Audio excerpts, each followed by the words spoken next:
Hey, ambitious mamas, Krista Rialba here, and I am so excited to relaunch weekly episodes with an incredibly powerful woman. And I have Afia here, and I just learned from her and heard from her, and she spoke to my heart just recently during Sweet Retreat, which is such a powerful event. So shout outs to Lori Truman or whoever hired you because it was exactly who we needed. Now, something that she and I have in common is obviously we're moms and we're ambitious. But one thing, Afia, that you're going to bring to life today, and I'm so excited because this is really what, I know that we really are aligned with is authenticity and creating real relationships. And I teach and I speak and I mentor on social media all the time. And I think it's such an incredible tool.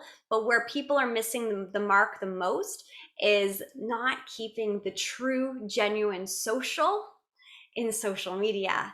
And I feel like you coming into this conversation with your powerful story and your expertise and really your intention on really how to create sustainable businesses through real connection and real relationship. And just the other day, I was at the skate park that, and I know you see me skateboarding, and I was Yes, yes. and I was with a mom that I know from Instagram, and we were just like her and I were sitting on our skateboards, and she just started skateboarding too. She's 40, and she's like, I really love seeing you and meeting you offline, and you're the same person, but I love this connection.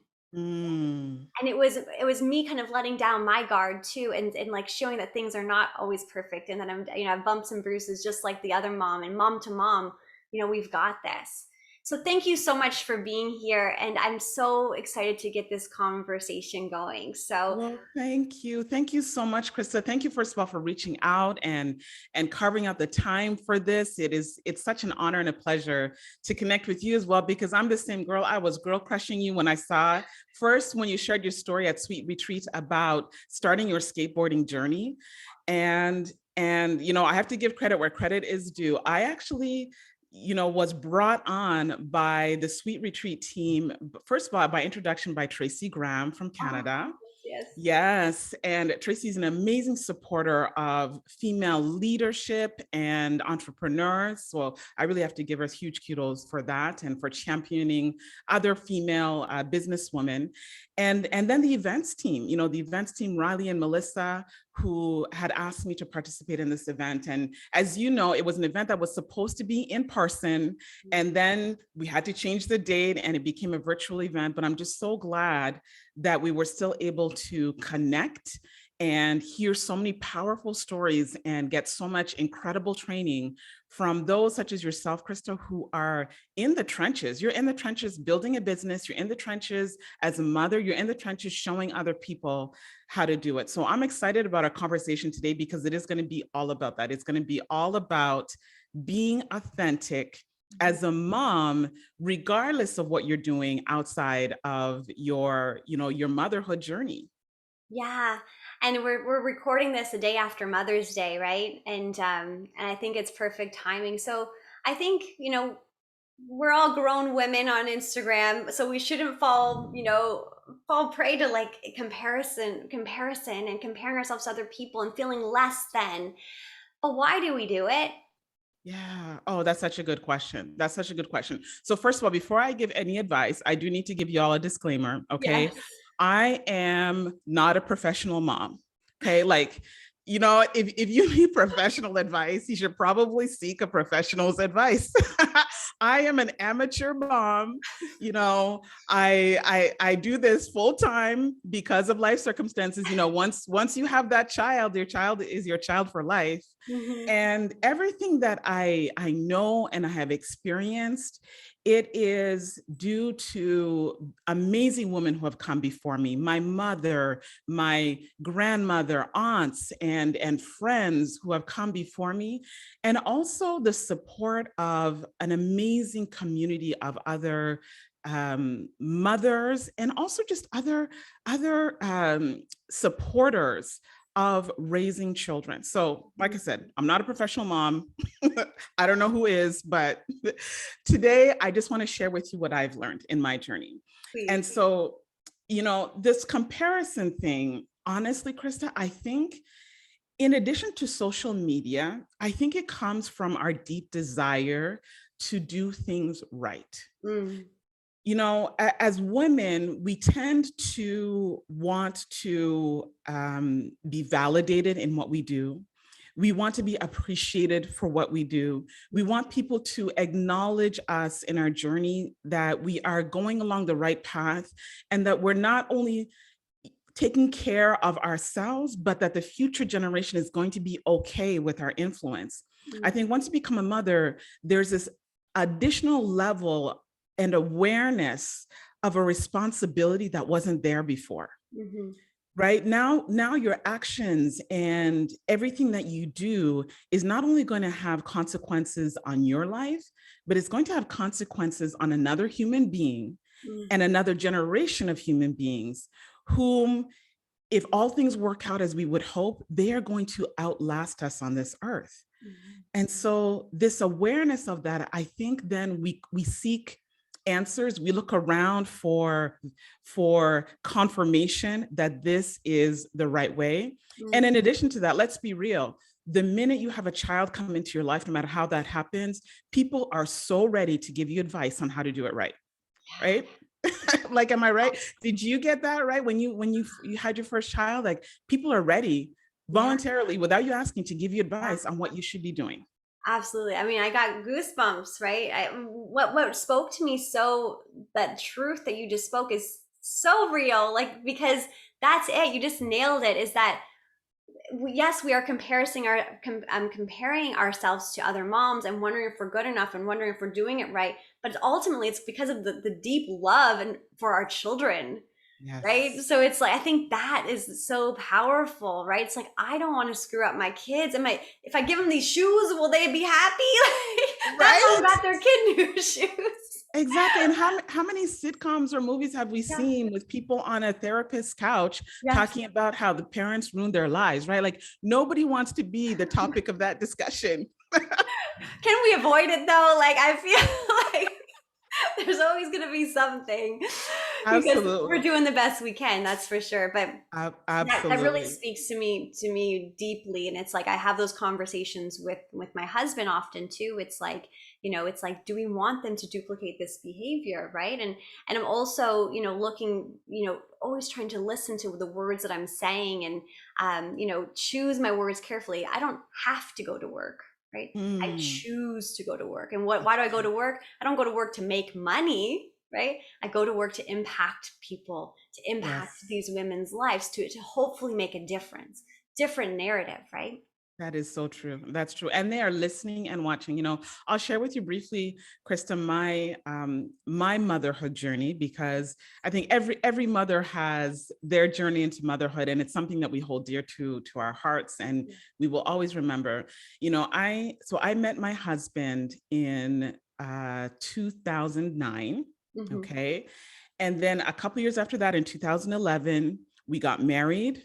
A couple years after that, we had our first child, who was a son named Elam. And that's where kind of the traditional path to motherhood ended. Mm-hmm. So the following year, 2014, my husband's nephew, who at the time was living with his family in Togo, which is a country in West Africa, New Year's Eve, they were celebrating the bringing in the new year. They were playing and launching firecrackers.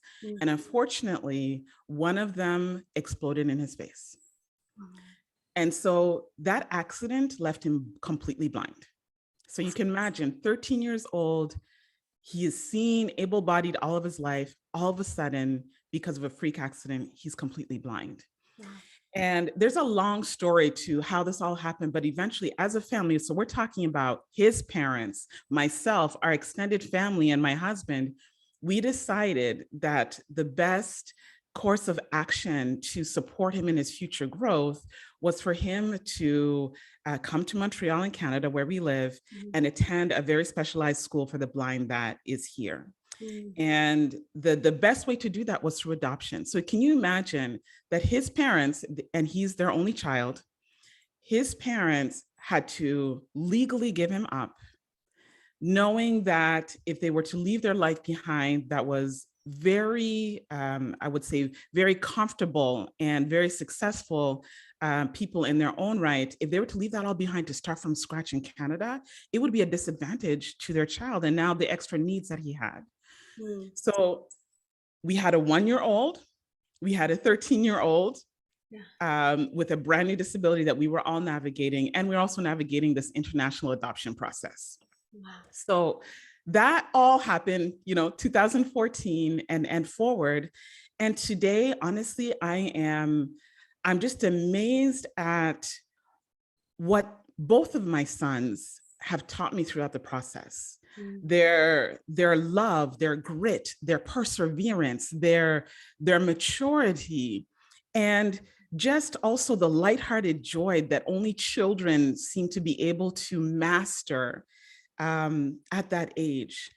And so today, as a birth mom, as an adoptive mom, I've had my share of looking around and comparing, and also at times really beating myself up about not quite doing it like other moms. Krista, up until recently, this was up until the pandemic, I had a career even before my first son was born, where I traveled almost all the time. And I loved it. I loved traveling. I loved going to new places. I loved meeting new people all the time. I loved constantly changing my environment. Yet there was always this guilt when people would make comments like, "Oh, your kids must miss their mom." And how does your family deal with that? And oh, I bet you wish you could maybe be home with them more. Are you looking for another job? Those types of comments always would creep in and make me think, am I being a bad mom? Like, should I be home with them? And I was also surrounded, as you know, in this industry of direct sales, where we laud mothers who decide to step out of the corporate world and be quote unquote full-time families. So I was always constantly surrounded by that as well. And once again, questioning, here I am with people who validate and applaud and recognize women who commit full-time, 100% to their children, and you are traipsing all over the globe, and other people are looking after your children while you're away. So that's where it started. Yeah. But it got to a point, Krista, where I started to realize that I was feeling guilty when I was at home. I was feeling guilty when I was away from home. And it was this vicious cycle where no matter where I was not satisfied and happy with the way that I was mothering. So I knew something had to change. Okay. So is there like a question, like a little like go-to statement that we can ask ourselves when that like little ping hits us, whether it's on social media, whether it's at the soccer field, whether it's at school, like how, is there like a little something that you can share with us to like give us a little reality check? Absolutely. The first where it first started, Krista, and it also starts like this in business as well, is at one point I sat down and asked myself, why? Why am I a mother? Why do I choose to be a mother? And when I asked those questions, the things that came out for me and I still carry with me today is I am here to take care of these human beings, as in I am responsible for their survival, their basic needs. Are they eating? Are they clean? Are they loved? I look at first their basic needs. That's one of my roles. I look at what I'm teaching them. What do I want to teach them? Right? I can't teach them everything. And I don't know everything. So what am I going to pass on to these children? And at the same time, what am I learning from them? And when I asked the learning part, I felt that I understood that I could be more present with them in the moments that I was with them because I was seeking to learn.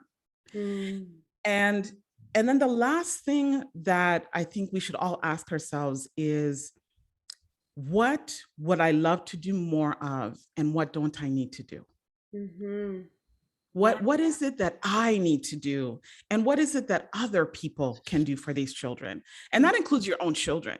Yeah. You know, I'll be honest, I don't like cleaning. I love a clean house. Hmm. I don't love cleaning. Hmm. And so who is going to help me with this? Yeah. Is it my spouse? Is it my children? Is it external help? Who's going to help me with the things that I don't need to do as a mother because it is not my identified purpose as a mother? And it's okay once you lock in on that, Krista, why am I a mother? Why did I choose to be a mother? Mm-hmm. And you crystal clearly lock into that. What you will find is you will, when you look at other mothers, Mm-hmm. you will applaud and appreciate them for the mothers they are, Yeah. knowing that that's not for you. And that's Oh, okay. that's so good, because your kids don't love you more if you're the one that cleaned the house. Right? Right? Right. Or you're the one that cooked the food, or you're the one who did anything like that. They don't love you more because of that. Exactly. No, and imagine, and I can say that I've definitely felt this, although I've definitely feel that comparison, those pangs, right? I have been able to genuinely appreciate other moms and say, like, I am like so blown away with your domestic skills. I think you're so incredible at it. And they're like, really? And I'm like, no, like seriously, like that doesn't come Yes. natural to everyone. And you're so brilliant at that. And say that without any stuff of my own, but just like genuinely celebrating them. And then they're like, well, I could never do what you do, you know? And it's like, ultimately, if we are, I think it might be oversimplifying it, but I think one of the greatest things we could do for our children outside of the basic survival, the next thing I would think, I'd love to know your opinion on this, is like, are we happy? Are we Yes. showing happiness? Are we showing them Mm, how to live? Right. And exactly. I think that is really powerful too. Exactly. And that comes from doing the things that bring you joy, because then it's not so much an effort or conscious work Yeah. when you have decided to work within your realm of joy and passion. And like you said, Krista, it could be a number of things.